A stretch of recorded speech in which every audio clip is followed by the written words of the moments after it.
Ìdàkejì òwe. Láǹfààní àti gbọ́ mi, mo kí gbogbo ẹ̀yin olólùfẹ́ ètò Yorùbá dùn lédè ẹwà wa, òun ni èdè wa. Yorùbá dùn lọ́rọ̀, ẹ jẹ́ kí a máa sọ.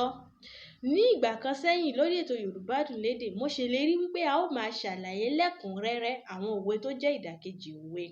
Lórí ètò Yorùbá dùn, a ti ṣàlàyé ohun tó ń jẹ́ òwe. Bákan náà, a ti gbé òwe tó sọ wípé ìdàkejì òwe tí ó sọ wípé ewu ń bẹ lóko lóńgẹ́ fúnra rẹ̀ ewu ni, àti ìdàkejì rẹ̀ tó sọ wípé kò séwu lóko àfi gìrìgìrì àparò.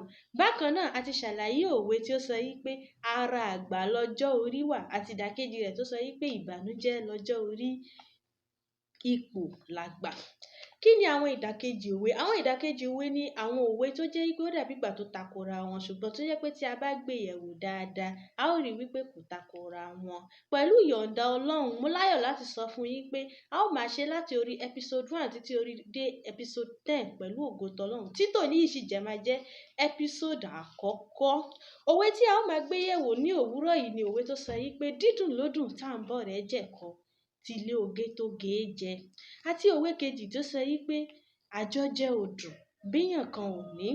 Tí a bá wòye sí àwọn òwe méjèèjì, a ó rí wípé ó dàbí ìgbà pé ó takora wọn. Torí níbì kan tá a bá sọ wípé dídùn lódùn tá fi ń bọ̀ rẹ̀ jẹ̀kọ, tilé oge tó ge é jẹ, ìtumọ̀ ẹni pé torí pé ó dùn la ṣe ń bára wa jẹ o, kò ṣe pé bóyá tèmi náà ò ní lé o, mo ní o, ṣùgbọ́n torí pé ó dùn ẹ jẹ́ ká jọ jẹ. Àti òwe kejì tó sọ wípé àjọjẹ òdùn bíyàn kan ò ní, ìtumọ̀ ẹni pé kò gba ẹni kejì láyè kó jẹ nítorí pé kò ní. Alákọ̀ọ́kọ́ sì sọ wípé àkọ́ṣe pé torí pé mi ní, torí pé ó dùn la ṣe jọ ń jẹ. Kí ni ìtumọ̀ àwọn òwe méjèèjì yìí? Òwe àkọ́kọ́ jẹ́ òwe tí wọ́n máa ń lò láti fi so ìjọ́rẹ̀ẹ́ papọ̀ ní àárín ẹbí, ní àárín mọ̀lẹ́bí àbí láàárín àdúgbò, wípé kí a jọ máa bára wa jẹ. Kò túmọ̀ sí pé bóyá èèyàn kan ò ní, ṣùgbọ́n láti fi so ìjọ́rẹ̀ẹ́ pọ̀ láàárín ara wa. Nígbà tí àwa wà ní kékeré, tí àwọn òbí wa tí wọ́n bá dáná, wọ́n sọ pé lọ gbé oúnjẹ yìí fún ìyá lágbájá, lọ gbé oúnjẹ yìí fún ìyá tàmọ̀dò. Èyí kò túmọ̀ sí pé àwọn ìyá lágbájá àti àwọn ìyá tàmọ̀dò yìí wọn ò ní, ṣùgbọ́n látọ̀rí pé wọ́n mọ̀ wípé dídùn lódùn tí a fi ń bá ọ̀rẹ́ jẹ, dídùn lódùn tá fi ń bọ̀ ọ̀rẹ́ jẹ ẹ̀kọ́, tilé oge tó ge, tilé oge oníkálùkù ó tó jẹ. Tí àwọn ìyá lágbájá àti ìyá tàmọ̀dò náà táwọn náà bá dáná nílé wọn, wọ́n á sọ pé ẹ lọ gbé oúnjẹ yìí fún àwọn ìyá Sọ̀fíà, ẹ gbé oúnjẹ yìí fún àwọn ẹlòmíì náà, láti rí pé wọ́n mọ̀ yìí pé kí àjọ jẹ ó dùn.